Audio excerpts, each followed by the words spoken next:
پاکستان کے اندر بھی بے شمار تجربے کیے گئے. کبھی کہا گیا ہم امریکہ کے بلاک میں ہیں, کبھی کہا گیا ہم چین کے بلاک میں ہیں, کبھی یہ کہا گیا کہ امریکی سرمایہ کاری سے پاکستان ترقی کر سکتا ہے, پھر کہا گیا چین ہمارا بڑا درینہ دوست ہے, اور پھر جب سی پیک کی بات ہوئی اور سی پیک کے نتیجے میں یہ خبریں سامنے آنے لگیں کہ اب سی پیک گیم چینجر ثابت ہوگا, اور سی پیک جب مکمل ہوگا تو پاکستان کے اندر خوشحالی بھی آئے گی, بیرونی انویسٹمنٹ اس کے ساتھ اور جڑی ہوگی, دیگر ممالک بھی اس سے ریلیٹ کر جائیں گے, وہ بھی اپنی انویسٹمنٹ کریں گے, جس کے نتیجے میں پاکستان کی معیشت کو بڑا ایکسپورٹ ملے گی, اور جس کے نتیجے میں روزگار بھی عام ہوگا اور مہنگائی میں بھی کمی ہوگی اور عام آدمی کی زندگی بھی بہتر ہو جائے گی. لیکن کچھ عرصے سے بہت سے سوالات اٹھتے ہیں, کیا سی پیک اسی طریقے سے چل رہا ہے جیسے ماضی کی حکومت میں چل رہا تھا؟ کیا ڈیولپمنٹ کا کام کہیں رک تو نہیں گیا؟ پھر امریکی انتظامیہ کی تبدیل ہونے کی وجہ سے, کیونکہ یہ خبریں بھی آتی ہیں کہ پاکستان کے اوپر بیرونی دباؤ بھی ہے سی پیک کو سلو کرنے کا, لیکن حکومت کہتی ہے کہ نہیں, ایسی کوئی صورتحال نہیں ہے. پھر چین کی حکومت کے حوالے سے بھی کچھ ایسی نیگیٹو خبریں آتی ہیں کہ شاید چین ناراض ہے تو کیوں ناراض ہے. اگر کوئکلی میں آپ سے پوچھوں, سی پیک منصوبہ جو خبریں ہیں رک گیا ہے, سلو ہو گیا ہے, اس میں سلو ہونے کا جو سوال آتا ہے عام طور پہ,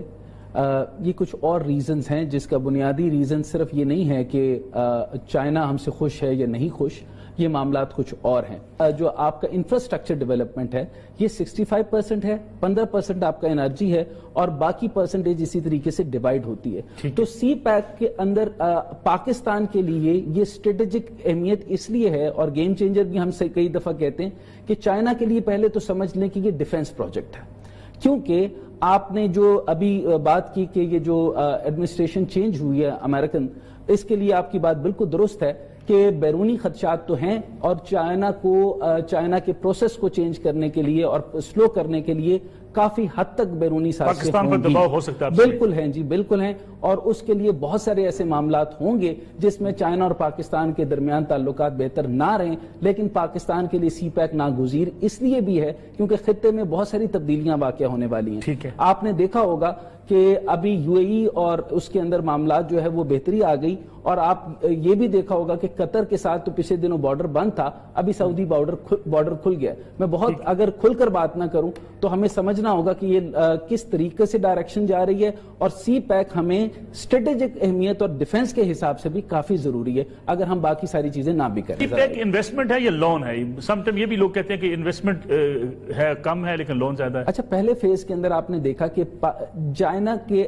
بیلٹ اینڈ روڈ انیشیٹو کہتے ہیں اس کو, بیلٹ اینڈ روڈ یا ایتا ایلو یا one belt one road. Pakistan میں پہلا اس کا مقصد یہ تھا کہ انفراسٹرکچر ڈیولپ کیا جائے, جس کو آپ لون کی صورت کہتے ہیں. اس کو بیسیکلی انہوں نے گرانٹ کیا تھا, وہ گرانٹ کی صورت میں ہمارے پاس آ گیا. اچھا, دوسرے جو میٹر ہوں گے جو کہ آپ کی بزنس ڈیلز ہوں گی, اس کے اندر آپ کا یہ میٹرو اورینٹ ٹرین وغیرہ یہ لون ہے, یہ آپ کا گرانٹس تھی. اس گرانٹس کے بعد جو ہے وہ ڈیفرنٹ سیکٹر کے اندر جب آپریشنل ایکسرسائزز ہوں گی وہ پھر لون کے صورت میں آئیں گی. اچھا صاحب, یہ بتائیے گا ML1 منصوبہ جس کے بارے میں کہا جا رہا تھا کہ کراچی سے پشاور تک ٹریک بچھے گا, لیکن کچھ یہ بھی خبریں آئیں کہ پیسے آ گئے پاکستان کے پاس لیکن اس منصوبے پر کام شروع نہ ہو سکا. پھر کچھ خبریں ایسی بھی ہیں کہ کچھ ہم نے جو معلومات ہیں وہ شیئر کی IMF کے ساتھ, جس کی وجہ سے امریکہ بھی ہم سے ناراض ہے. اس میں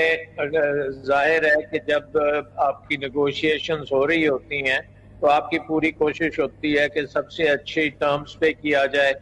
سب سے اچھی ٹرمز پہ لونز بھی اس کے ہوں گے, کیونکہ اس کی فائنینسنگ جو ہے وہ بھی چین سے آنی ہے, اور چین کے بڑے بڑے بینکوں سے یہ سارا کچھ ہونا ہے. تو اس میں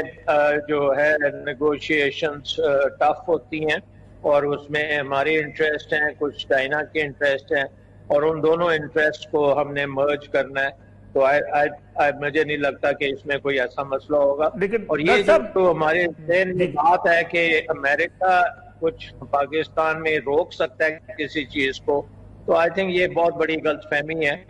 پاکستان نے کئی بار ڈیمونسٹریٹ کر دیا ہے کہ پاکستان ایک انڈیپینڈنٹ تھنکنگ کا مالک ہے, اور پاکستان کی فورن پالیسی میں بھی ایک انڈیپینڈنس ہے. ڈاکٹر صاحب, جو ہم نے پیسے لیے ابھی $1.5 بلین, اس پہ کہا جا رہا ہے کہ اس کا انٹرسٹ ریٹ 14.5 ہے, یہ تو IMF سے بھی کئی گنا زیادہ ہے, اس کی وجہ کیا ہے؟ بہرحال اس وقت جو پاکستان کا ریٹ چل رہا ہے وہ لائبر سے کوئی 6-7% اوپر چل رہا ہے, تو یہ کمرشل پلس کنسیشنل دونوں چیزیں ہو سکتی ہیں, اور اس کے لیے جب نیگوشیشنز ہوتی ہیں تو وہ تھوڑا سا ٹائم بھی لیتی ہیں. تو آئی تھنک اس میں ایک تو یہ ہے کہ بڑی جلدی افواہیں اور اسپیکولیشن شروع ہو جاتی ہے اور ٹو شو کہ سم ہاؤ یہ چین کے ساتھ تعلقات ہمارے جو ہیں اسٹیڈی نہیں ہیں. ڈاکٹر سلمان شاہ صاحب، سی پیک کی ہم اگر بات کر رہے ہیں، یہ خبریں کیوں گردش کرتی ہیں کہ اس وقت جو ہے پاکستان کے اوپر دباؤ ہے؟ کیا ایسا دباؤ ہے؟ اور اگر دباؤ ہے تو اس سے پاکستان چھٹکارا کیسے حاصل کر سکتا ہے؟ کیونکہ سی پیک کے حوالے سے ہم نے پوری قوم کو بتایا کہ سی پیک جب بنے گا پاکستان کے اندر خوشحالی آئے گی اور چین کی انویسٹمنٹ کے ساتھ ساتھ دیگر ممالک سے بھی انویسٹمنٹ آ سکتی ہے، لیکن ابھی تک کوئی ایسی انویسٹمنٹ دیکھنے کو آئی نہیں. ماضی میں ہم دیکھتے تھے کہ سی پیک منصوبے کے نتیجے میں اورینٹ ٹرین بن رہی ہے، میٹرو بن رہی ہے، پاور پلانٹس لگ رہے ہیں، لیکن اب تھوڑی سی کمی دیکھنے میں آتی ہے. دیکھیں ملک صاحب، اب سی پیک ایک دوسرے سٹیج میں آ گیا. پہلے گورنمنٹ ٹو گورنمنٹ زیادہ پروجیکٹس تھے اور اگر آئی پی پیز بھی دیکھیں تو وہ گورنمنٹ کے ساتھ ان کے کانٹریکٹس تھے جس کے تحت وہ سارا کچھ ہوا. اب آ گیا بزنس ٹو بزنس ریلیشن شپ اب بننی ہے جس میں آپ کا انڈسٹریل سیکٹر کی کوآپریشن ہے، جس میں ایگریکلچر سیکٹر کی کوآپریشن ہے، جس میں آئی ٹی اور نالج اکانومی کی کوآپریشن ہے.